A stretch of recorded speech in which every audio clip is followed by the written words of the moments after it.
Hey there viewers, just another quick video from Quick Fix Auto. This is actually a follow-up from the previous video showing how to remove the radiator fan on a 2008 Jeep Wrangler. On this video I'm just going to show you just the timing marks on this Jeep Wrangler 2.8 diesel. Not going to show you everything from step by step how to do the timing, just want to show you the timing marks. Because one of these pulleys they don't have the timing mark actually, so you might have to turn the crank pulley which is up at the bottom a couple of times just to get the aligned. You only get the marks on this pulley, the crank pulley, and the fuel pump pulley, the diesel pump pulley. So if you go down here, there's only a little mark on this little thing here. I don't know what you call it, but that's just a factory mark here. And then I just drew a line just to align with that one, and there's a mark on the housing there. So that's the crank timing mark.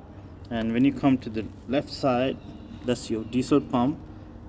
You got a little notch here on the diesel pump like that, and then it gets aligned with a little cutoff on the housing. Trying to focus here like that. So once you get those two aligned, the cam pulley is all automatically aligned.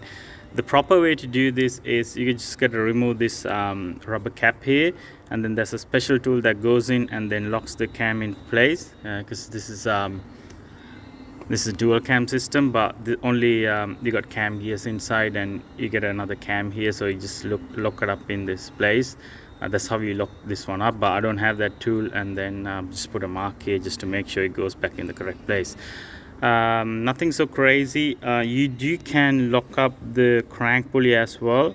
That's right next to the starter motor. You have to go from underneath and then find the starter motor. There's a bolt on the block that opens up, and then you just got to put another special tool to lock the crank in place. But I'm not going to be worrying about that. I'm just going to do it as it is. I'm just going to do the water pump as well, which sits right here.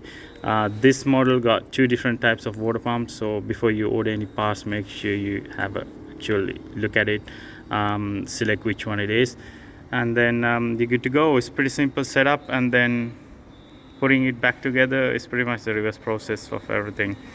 Until then, see you next time guys, bye.